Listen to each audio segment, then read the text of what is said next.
parean, izpilu parean, arro irriekitean, eme oldarkorretan negarrari, beldurrik ez dioten gizonetan, karminezko espainetan, txiste txarrenek erantzun dituzten, aurpegietan, serioenetan, erantzukizuna ere diren erantzunetan. Angela Davis-en hitzetan, Maialen Lujan Bioren azken puntuetan, Maurizia zenaren irrintzietan, ahots korden kontzientzietan.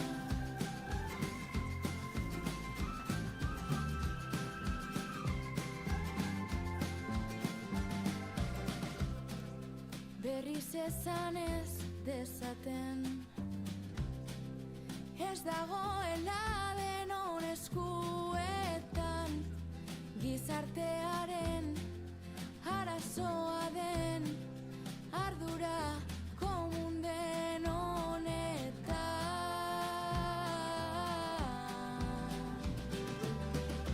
Zilegi diren beldurretan, gure amonaren eskutuko haienetan, Maurizia zenaren irrintzietan, etaren ondorengoetan.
Urruti dirudite maiz gertuegi ditugunak. Gure lurretan, herrian, bizitzetan, eragiten dutenak. Iragana zirudien, gaur ere bada. Europan ahotsa altxatzeko momentua. Euskal Herria, nazioa gara. Gerrarik ez. Bakea nahi dugu. Beti, beti antifasistak. Egin dezagun orain. Ekainaren 9an, Euskal Herritarron ahotsa Europara. Orain Errepublika.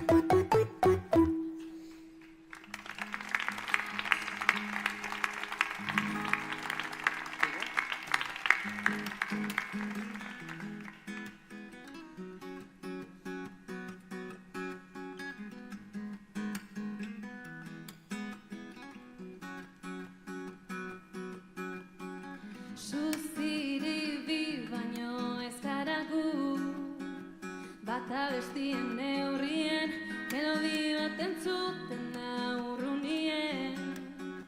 Hurbiltzen zara esanez, gabaneik edeko gu, dabene sekretuek, geu bisontzak dire.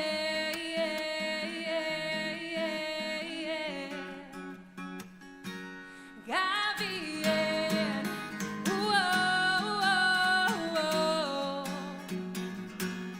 Gabien,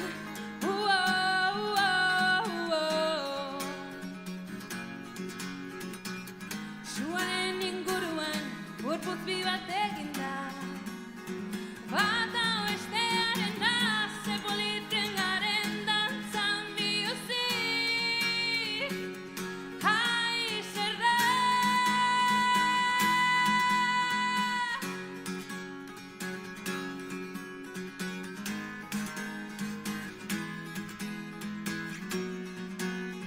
Venga, bestu nirekin. Burue bero, begisek horri, zuetan ni, gautxori bi. Ez dago katerik. Nahi dounien, nahi douleko, azken maite, azken bizi. Bizitza zoroa.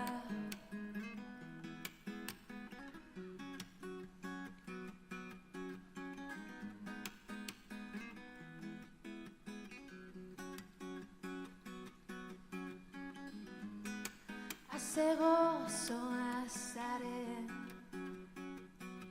izerritan urgazi zaporien.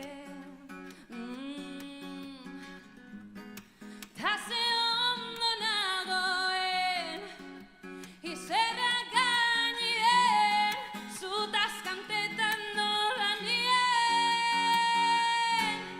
Gabien, nola?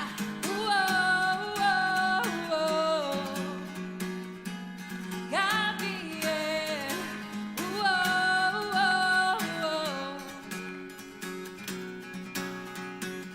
suaren inguruen isil-isilik gaba, itzaldi ikusten dire, benozerako txartela elkarregaz. Atunde!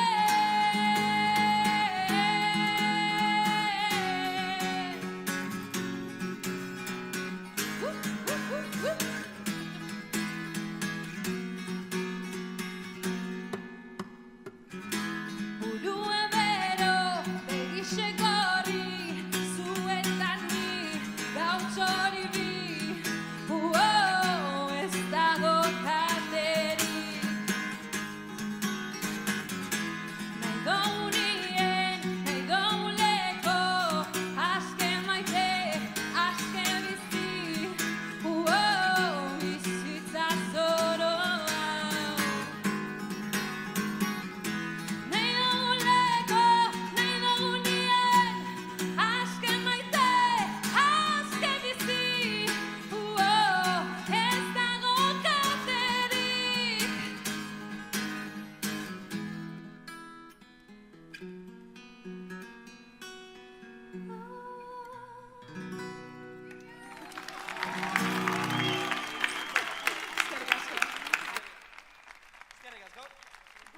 Eskerrik asko.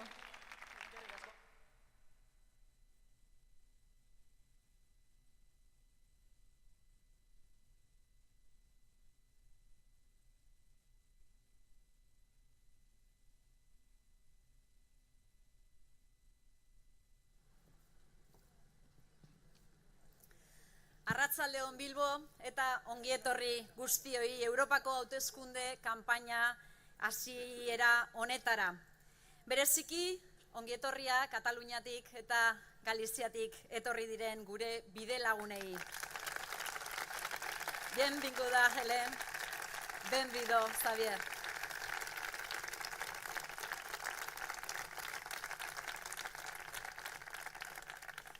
Ikasle eta irakasle askorentzat ikasturte bukaera garai berezia izaten da. Udabarriko usaina, egunak luzeagoak izaten dira, da danok animatzen gara gauza gehiago egitera. Udako oporren gogoa be sartzen da gure gorputzean, eta era berean urte guztiko lanaren nekea be nabaritzen da. Eta askotan errepikatzen da esaldi bat etorri zait burura, azken esfortzua da falta dana. Eta hori da gaur ni zueri gogoraraztena natorrena, azken esfortzua falta zaigu. Hauteskunde kanpainaz jositako denboraldi bat daramaguia soinean. Programak egiten, kartelak jartzen, hauteskunde mailetan egon eta egun luzeak pasatzen, eszenatoki eder hauek montatzen, komunikazio lanak egiten, baina askotan galdetzen diot nire buruari nondik ateratzen dugu horrelako indarra. Errealitatea da oztopoak oztopo eta nekea pilatu arren sarritan, egiten ari garen lan honek fruitu emankorrak ematen dituela ikusten dugu. Eta horrek ildo beretik jarraitzeko indar berezia ematen digula. Superpotentzia bat garala askotan errepikatzen da eta horrela da. Emaitza oso onak izaten ari gara hauteskundez hauteskunde eta alegin berezia egitea dagokigu. Hego Euskal Herrian lehen indar politikoa gara eta ekainaren 9an Euskal Herriko lehen indarra izatea lortu behar dugu eta lortuko dugu, ez izan zalantzarik.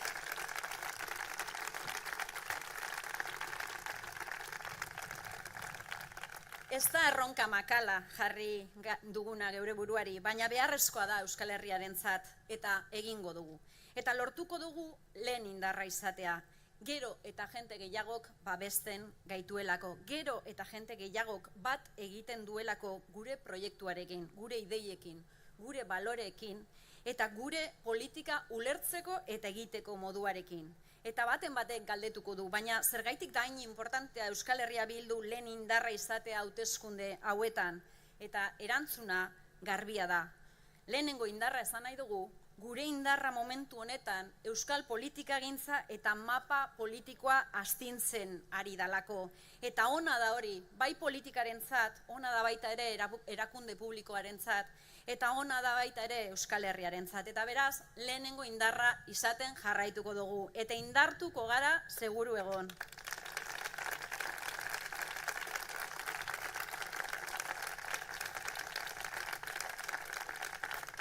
Baina lehen indarra izan nahi dugu beste arrazoi bategaitik baita ere, eta da Fernando Barrena euskal gizartearen ahotsa izatea nahi dugulako Europako Parlamentuan. Eta gainera, Benega, Ezkerra eta Arametsekin batera, ahalik eta gehien eragitea lortu nahi dugulako, guztion arteko indarrak batuz, herrien arteko Europa bat bultzatzera goazelako Europara. Orain, errepubliken garaia da. Eta erasoen aurrean, erasoak egongo direlako, horren aurrean gu babesleku izango gara. Herritar guztien eskubideen defentsan lan egingo dugu.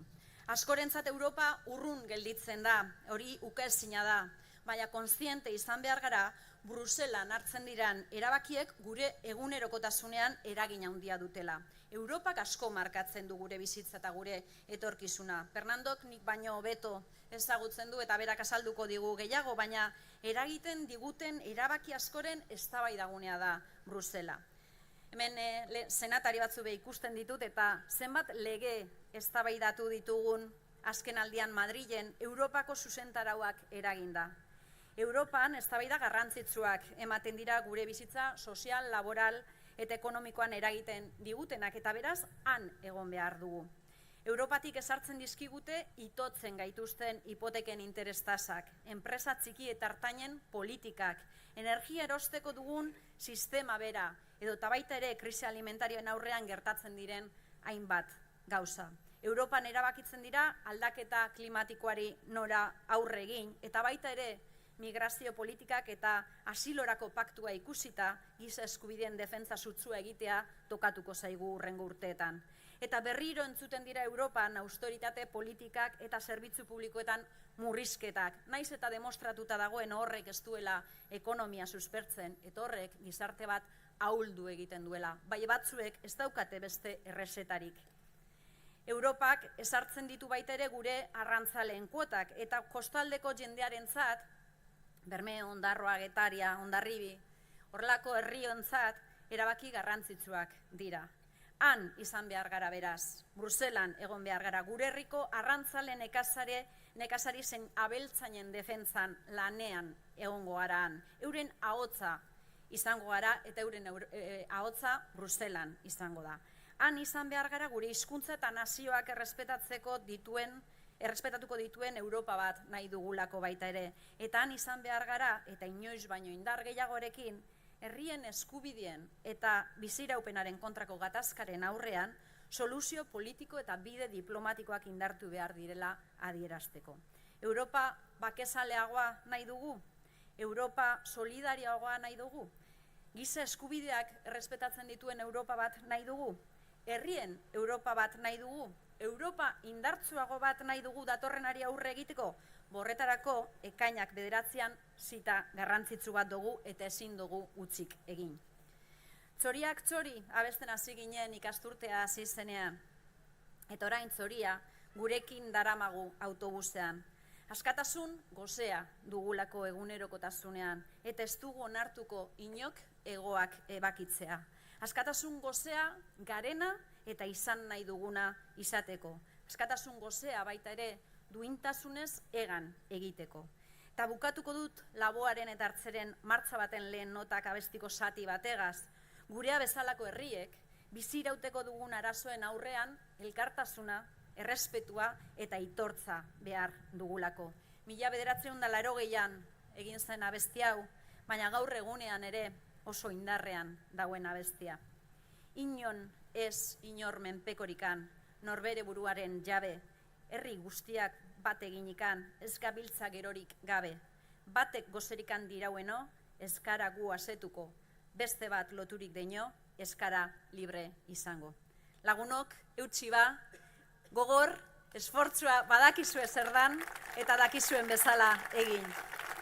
Eta orain bai, jaso dezagun txalo zaparrada honekin, Europako Parlamentuan izango dugun parlamentaririk onena, gu Euskaldun guztion ahotsa izango dena, Fernando Barrena, zurea da hitza.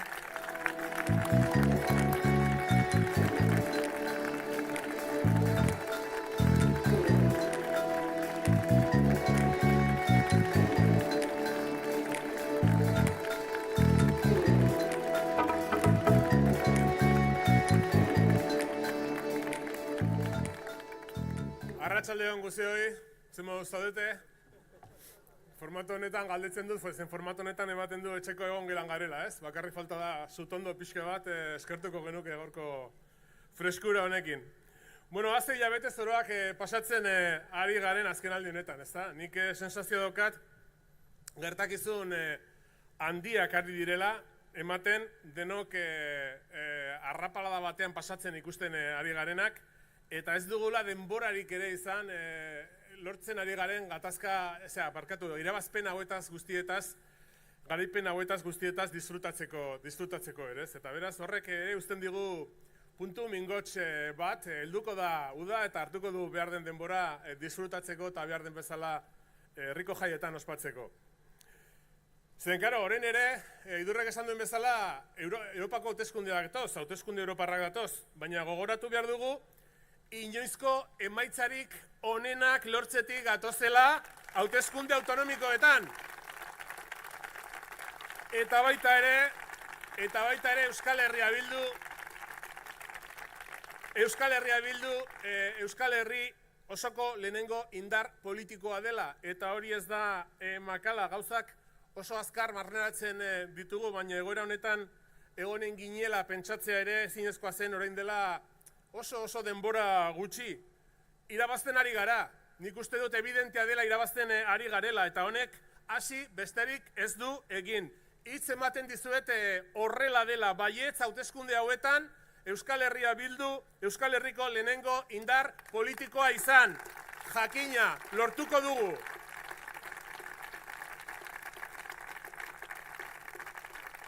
Estas elecciones europeas las abordamos desde nuestra identidad como pueblo, una nación, Euskal Herria, que va desde la Nestosa Maule y desde Bayona a Cortes, 7 territorios a quienes no permiten votar la misma candidatura europea, pero que van a estar representados en Bruselas por medio de Euskal Herria Bildu y colegas de Euskal Herria Bai compartiendo la misma lista electoral.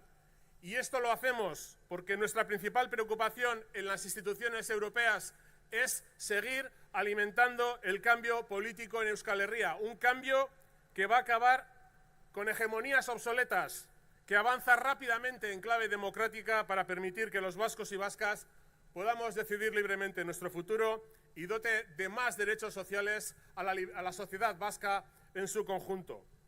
Bruselan argi eta ozen esango dugu Euskal Herria nazioa dela eta instituzio europarrei eskatuko diegu gure herriaren erabakitzeko eskubidea babesteko, estaturik gabeko nazio Europarren autodeterminazio eskubidea babestea hain zuzen. Lurralde gatazkei irtenbide baketsu eta demokratikoak ematea Europar eraikuntzaren balio sortzaileak sustatzea dela. Bakea babestea alegia. Estaturik gabeko Europarrak ez dugula arazoak emateko bokaziorik, baizik eta konponbideak eskaintzekoa. Europaren etorkizun konpartitu eta baketsuari begira. Hay otras fuerzas políticas que se presentan a estas elecciones y que dicen que van a ser la voz vasca en Europa. Nosotros y nosotras también aspiramos a representar a este país en las instituciones europeas, pero diría que los tiempos que corren nos exigen un plus. No nos podemos conformar con representar. Hay que ir más allá de eso. Cuando la ultraderecha puede ser la segunda fuerza del Parlamento Europeo y además, como os imaginaréis, condicionar enormemente y para mal las políticas europeas, Euskal Herria Bildu se declara abiertamente como una fuerza política antifascista, exactamente igual que aquellos fundadores del proyecto europeo que eran gentes de izquierda, antifascistas y que sonaban con una Europa unida. Porque seguimos pensando que para ser demócrata hay que ser antifascista y que la ultraderecha es el gran enemigo de los pueblos europeos, de sus clases populares y del proyecto europeo en su conjunto. No hablamos de oídas. La lucha de Euskal Herria por su futuro siempre ha sido una lucha contra el fascismo, contra las imposiciones y contra quienes coartan las libertades de los pueblos y las personas. El nuestro es un modelo de lucha antifascista, un baluarte y un bastión de unidad y compromiso frente al odio y frente a la amenaza de la ultraderecha. Y por eso defendemos una Europa de los pueblos y defendemos una Europa en libertad sin reaccionarios ni tendencias involucionistas. Euskal Herriak bere etorkizunaren alde egin duen borroka antifasismoaren, inposizioen eta herrien eta pertsonen askatasunak mugatzen dituztenen aurkako borroka izan du beti. Gurea borroka antifasista eredu bat da, otorleku bat, ultraeskuindarren, gorrotoaren eta mehatxoaren aurkako batasun eta konpromiso irmoaren gotorleku bat. Horregatik herrien Europa defendatzen dugu, eta Europa aske bat defendatzen dugu ere erreakzionariorik eta joera involuzionistarik gabea. La realidad es que el crecimiento de la ultraderecha en Europa, en cualquier parte de la Unión Europea, nos afecta a todos los europeos y europeas. No nos podemos consolar diciendo que aquí son poquitos, que no tienen apoyos, aunque por otra parte sea verdad. Porque que la ultraderecha esté en gobiernos de países europeos, como ahora en Italia o en Hungría, es suficiente para condicionar la agenda europea y todas las legislaciones que nos afectan. Porque ya sabéis que el Consejo Europeo debe apoyar los grandes temas por unanimidad. Y ellos ejercen el derecho al veto ante cualquier nueva iniciativa, ante cualquier legislación que pueda contener el más mínimo aspecto progresista. No podemos aceptar, como acaba de decir ahora la presidenta de la Comisión, Ursula von der Leyen, que esté dispuesta a acordar con una parte de la ultraderecha. No hay ultraderecha buena o mala según sea pro-Ucrania o no, proteccionista o neoliberal. Todos ellos vienen a acabar con nuestras libertades y con nuestros derechos. Y a la ultraderecha hay que hacerle frente en cualquier lugar de Europa. Y Euskal Herria Bildu será la voz de Euskal Herria antifascista en Europa.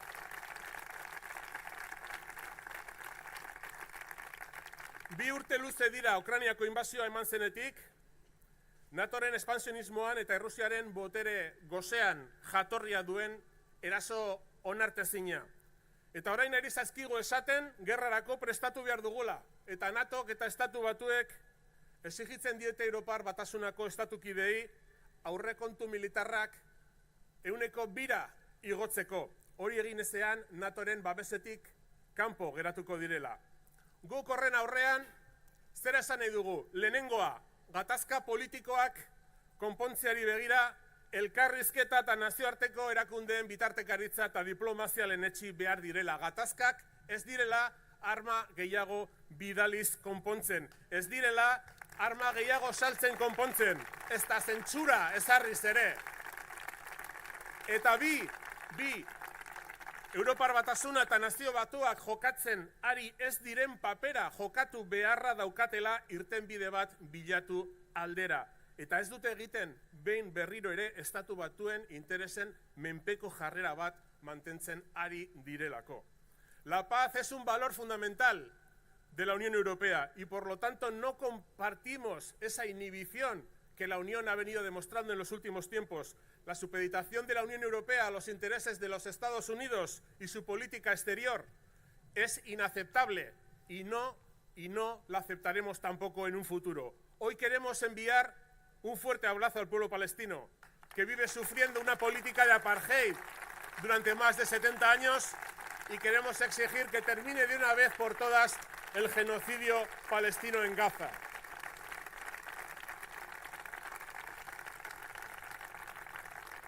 El reconocimiento de Palestina como Estado es un paso que tiene que ir a más. No se puede reconocer a Palestina y seguir vendiendo armas a Israel. Es necesario terminar con cualquier relación comercial, política y de cualquier tipo con un Estado que está cometiendo un genocidio ante los ojos de la humanidad. Siempre con Palestina y su derecho a tener un Estado. Palestina askatu!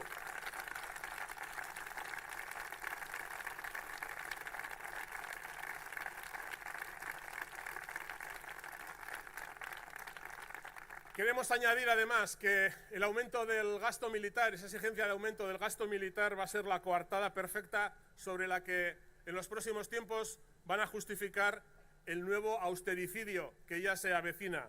Ya van lanzando globos sonda y habréis oído, ¿no? Hay que gastar más en defensa, la guerra llega, etcétera, etcétera. Y eso, ese gasto suplementario, ese gasto de más, ya sabéis de dónde va a salir. Esto es como en la economía de casa, cuando tienes un gasto fuerte en algo, pues lo superfluo cae del presupuesto y para esta gente de derechas, de orden militarista, el gasto no imprescindible es el gasto social, el gasto que se hace en sanidad, el gasto que se hace en educación, el gasto pues que van a recortar evidentemente en todo lo referente a la inversión pública en transición ecosocial y todo esto se va a hacer, como decía, para aumentar el gasto militar. Y eso no lo podemos consentir de ninguna de las maneras. Aún recordamos la masacre social que ocasionaron los recortes de la crisis de deuda del 2008. Y por lo tanto, de ninguna manera vamos a permitir que la sociedad vuelva a tener que cargar con el peso de sus políticas clasistas y militaristas.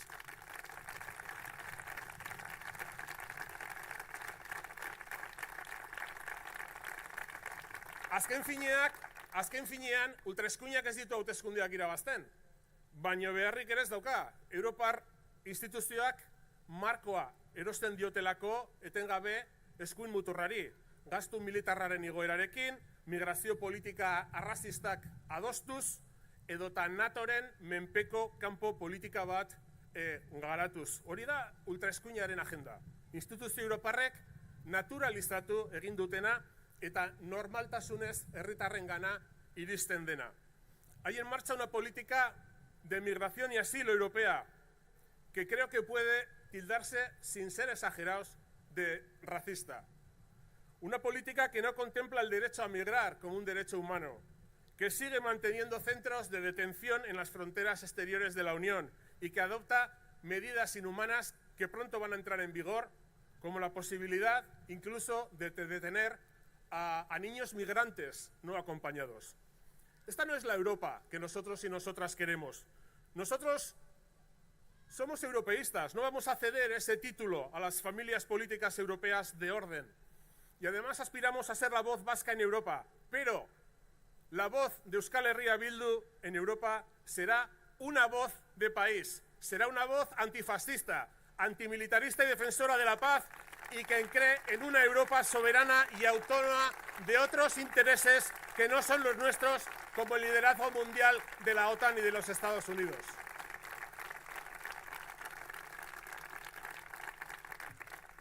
Hay que recordar, una vez tras otra, y no nos cansaremos, que este país dijo en referéndum no a la OTAN en 1986 y seremos orgullosos defensores de esa voluntad ante las instituciones europeas.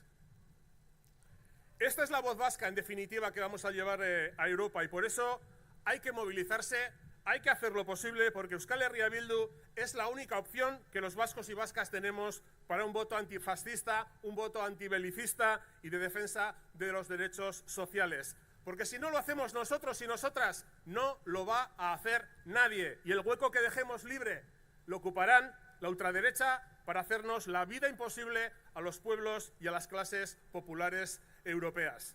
Esan beharra daukat ere, zeregin horretan, zorionez, ez gaudela bakarrik. Aliatuak dauzkagula, Europa osoko ezkerreko indarrak eta estaturik gabeko herrien ordezkariekin batera Euskal Herriaren interesen aldeko lana eta borroka egiteko baldintzak badauzkagu. Eta horregatik, ekainaren 9 Euskal Herria Bildu Brusela eramateko beste bozka behar dugu jokoan dagoena, esan dudan bezala, asko delako. Beraz, jarrai dezagun Euskal Herria Bilduren gorako ibilbideari auspoa ematen, eraman dezagun Europara herri honek libre izateko duen borondate garaitu ezina. Gora Euskal Herria askatuta! Gora Euskal Herria Bildu!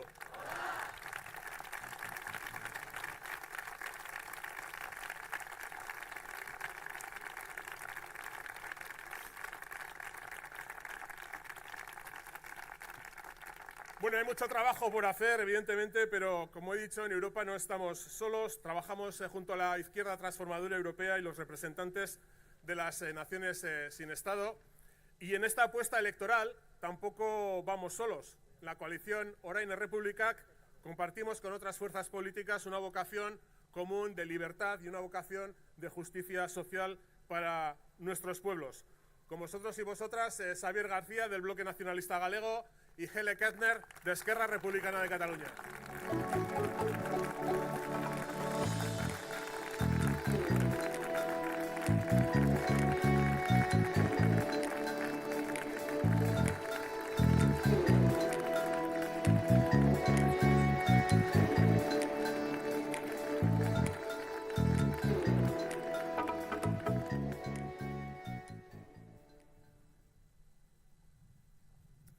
Hoy solo me han dado cerveza, entonces claro, un poco de agua. Perdón. Buah. Ahora ya sí. Kaixo sí, mira, lo hemos estado practicando. A ver, y además aquí todo el mundo habla muy bien el euskera y yo no. O sea, y el castellano tampoco, así que volvemos a empezar. Kaixo, gracias. Eskerrik asko, esto sí. Es que mira, estaba entre hacerlo en danés o en catalán el meeting, pero al final he optado por medio euskera, medio castellano y ni una cosa ni la otra. Vuelvo a empezar. Kaixo arratsaldeon, más o menos. Eskerrik asko, es un placer enorme estar aquí en este inicio de campaña con todos vosotros en Bilbo. Es un honor, es un orgullo representar a Esquerra Republicana de Cataluña aquí hoy con todos vosotros.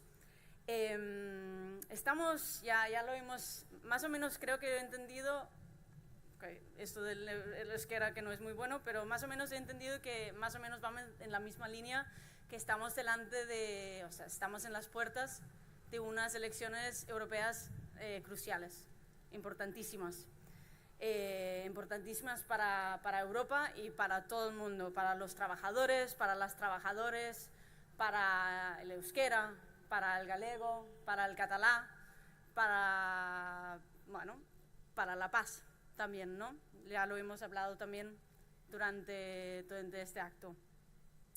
Pero tenemos la suerte que lo afrontamos juntos, afrontamos todos estos retos de la mejor manera posible y con la mejor candidatura posible, porque la suma de los pueblos nos hace más fuertes. Y afrontar estos retos que tenemos, que lo hemos estado hablando, no lo podíamos hacer de mejor manera que con los compañeros de BNG, Euskal Herria Bildu, Aramés y Esquerra de Cataluña, Esquerra Republicana de Cataluña. Porque juntos luchamos y lucharemos por una Europa de pueblos libres e iguales. Una Europa donde grandes estados no pueden imponer su fuerza, por fuerza su lengua, ni reprimir las naciones, ni negar su derecho, nuestro derecho, decidir nuestro futuro, nuestro propio futuro. Luchamos hermandados y esta candidatura creo que es el mejor ejemplo.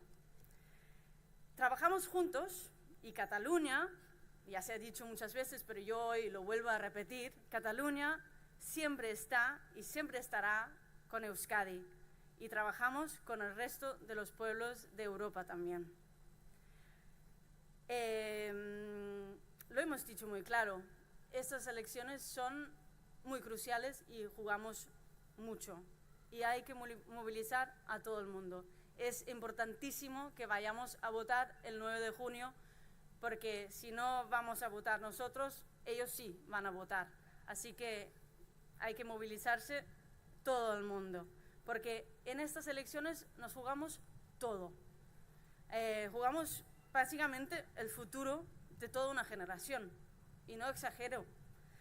Y ante el auge de la ultraderecha y la coalición conservadora, Ahora Repúblicas es la alternativa que realmente defiende mejor las naciones libres y el feminismo y el ecologismo. En fin, nuestros derechos y nuestras libertades. Porque ante la oleada reaccionaria, una Europa tiene que ser más social, más justa, más verde y más feminista. El 9 de junio, Ahora Repúblicas, ¿por qué? Otra Europa es posible, una Europa abierta y solidaria es posible, una Europa que mira por sus gentes y no por el capital, una Europa más democrática y sobre todo una Europa antifascista. El 9 de junio, Ahora Repúblicas, antifascistas siempre. Goazen eskerrik asko.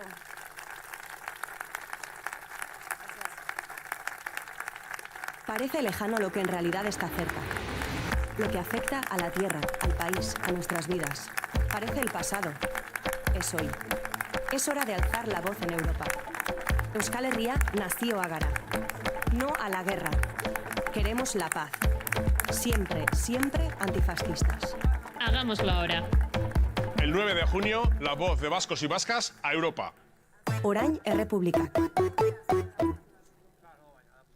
Eta orain, ekitaliarekin amaitzen joateko, txalo bero bat, mesedez, GH Bilduko koordinatzaile nagusiari, gure koordinatzaile nagusiari, Arnaldo Otegi Mondragon!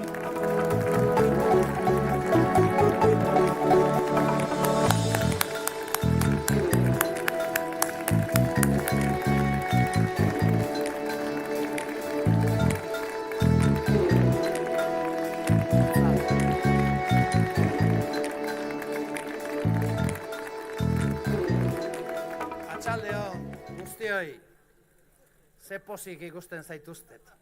Berriz ere kanpaina elektoral bat. Ze izango zen gure bizitza kanpaina elektorali gabe. A fiesta de la democracia. Bai? Baina gu pozik gaude, eta arduraz beteak ere bagaude. Zeren eta gaur Bilbon, Euskal Herrian dagoen metropoli bakarrean, lehen indar politiko bezala hitz egiten ari gara gure herriari. Eta horrek ekartzen gaitu lehenik eta behin gauza bat esatera, esker ona ematera jendeari, Euskal Herria Bilduri konfiantza eman diolako, Euskal Herria Bildu lehen indar politiko bilakatu duelako, eta bigarrenik tokatzen zaigu, ohorez eta apaltasunez, ardura politikoarekin hitz egitera gure herriari. Hoy, quien habla aquí en Bilbao es la primera fuerza política de este país, del conjunto del país, del conjunto de los 7 territorios. Y yo quiero agradecer de corazón a todos los vascos y a todas las vascas que han depositado su confianza en Euskal Herria Bildu, de corazón, porque esto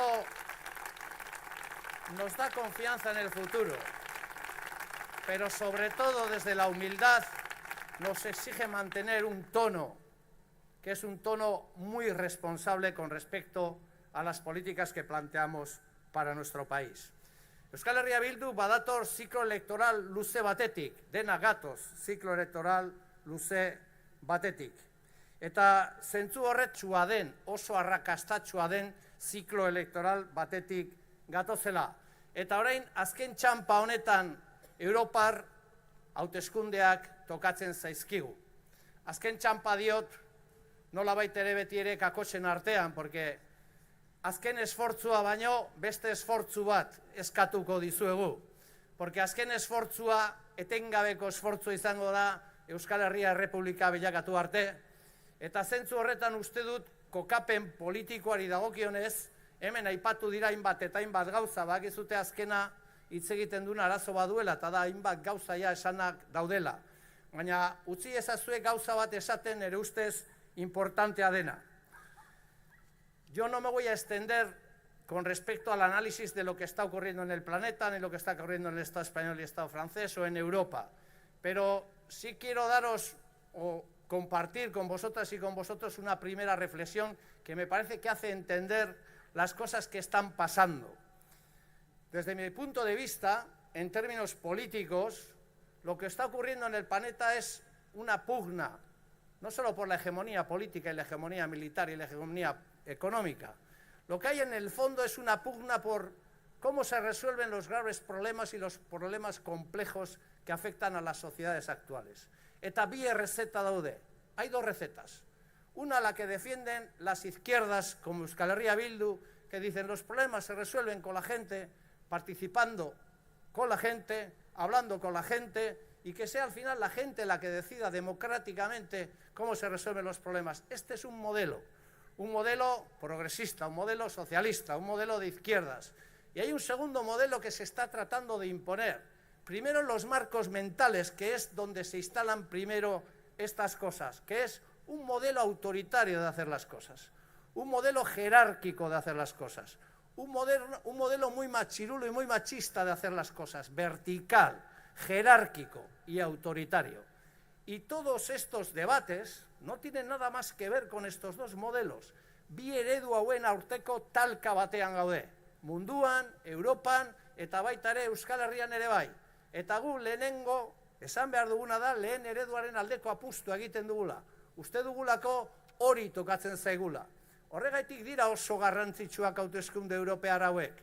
Bi eredu horien talka egongo delako ere hauteskunde hauetan.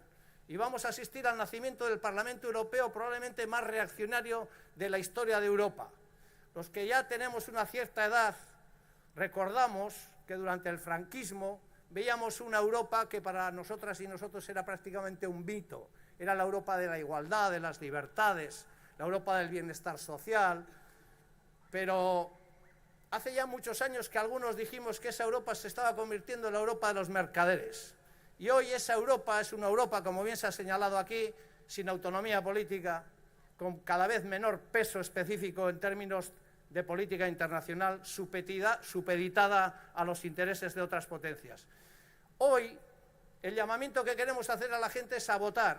Y lo que le decimos a la gente en Euskal Herria es que nuestro voto aquí vale por 4.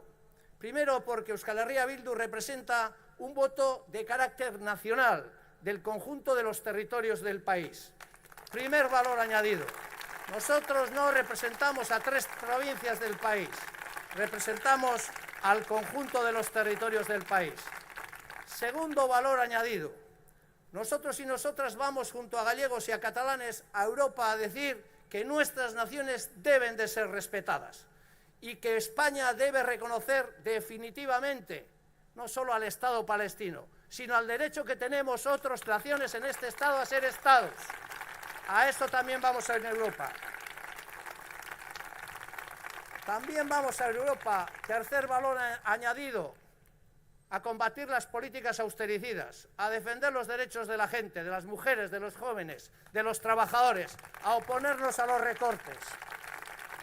Y el cuarto valor añadido, vamos a Europa a parar a los fascistas. Vamos a Europa a parar a los fascistas. Porque estamos, desgraciadamente, muy acostumbrados a que en la política se le compren los marcos a la extrema derecha. Y a la extrema derecha no se le combate comprándole los marcos, se le combate en términos ideológicos y políticos. Horregaitik esaten dut, el valor a Euskal Herria Bildu, a votar a Euskal Herria Bildu, a votar la coalición orain repúblicas, es un valor que vale por 4. Hori da gaur transmititu nahi duguna, argi eta garbi, lasaitasunez, ardura guztiarekin. Eta gero badago beste balore bat niretzat oso funtsezkoa dena, oso funtsezkoa. Lehen indar politikoa izan behar gera hauteskunde hauetan, ego Euskal Herrian. Ego Euskal Herrian. Azken hauteskunde autonomikoetan, esan genuen, abertzaleak kontabilidadea nazionala egiten dugu. Eta orain aukera badaukagu, ezin dugu bozkatu koalizio berdina 7 lurraldetan, baina 4 lurraldetan bai. Eta 4 lurraldetan lehen indar politikoa izan behar gera, berriz ere argi gelditzeko ziklo politiko berri batean gaudela. Etorri dela, eta zentzu horretan tendentzia hori indartu egingo dugula, inongo zalantzarik gabe. Orain dela urte batzuk, ez ditut gogoratzen zenbat, manifestazio nazional baten bukaeran, gogoratuko dezute zeren sekulako txapa sartu nuen, gauza bat esan nizuen, begiak itxi ditut, amestu egin dut, etorkizuna ikusi dut, eta irabazten dugu. Bueno, orain, azken hauteskundetan, oso garbi ikusi da 3 provintzietan, zen mailako eta ze tamainako hazkundea duen ezker independentista. Hau, Euskal Herri osoan gertatzen ari da. Euskal Herri osoan ezker independentista indartzen ari da. Baina gauza bat esan dizuegu beti ere, eta niretzat ere oso importantea da. Los cambios primero empiezan cuando cambian los valores y los principios en la gente. Puede haber vaivenes electorales. Lo importante es asentar dinámicas que permitan construir proyectos políticos populares, nacionales, que se asienten sobre valores alternativos. Y nuestros valores son valores antifascistas, son valores socialistas, son valores feministas, son valores soberanistas e independentistas, son valores contrapuestos a todos aquellos que plantean los neoliberales y la extrema derecha, que son valores insolidarios, que no reconocen la autodeterminación de los pueblos, que son militaristas y no abrazan la paz ni los derechos humanos. Esos que se llenan la boca todo el día de hablar de los derechos humanos permanecen mudos frente a un genocidio que se está televisando todos los días en Gaza. Todos los días en Gaza. Horregaitik, hemen esan da eta berriro aipatuko dut. Guk baloreak eta printzipioak ditugu. A Euskal Herria Bildu se le está confiando en términos populares una responsabilidad histórica porque decimos lo que hacemos, hacemos lo que decimos y representamos, sobre todo, valores alternativos. Valores alternativos. No solo somos una alternativa de gobierno, queremos ser también una alternativa de gobierno que tiene vocación de Estado y queremos ser, sobre todo, gentes que le proponen al país otra manera de organizar la sociedad vasca, sobre otros valores, sobre los valores que desde nuestro punto de vista construyen sociedades más igualitarias y más justas. Horregaitik, lagunak, beste hauteskunde batzuk, demokraziaren jaia, beste gau magiko bat egiteko aukera bat, beste gau magiko bat sortzeko aukera bat. Kontabilidadea 4 herrialdetan egingo dugu, eta kontabilidadea publikoki telebistan Iruñan egingo dugu, gure hiriburu historikoan. Eta ni konbentzituta nago, Iruñan ospatuko dugula, orain Republikaz koalizioak aterako dituen emaitzak, ospatuko dugula Fernando berriz ere Europar Parlamentuan egotea, dudarik gabe, eta ospatuko dugu,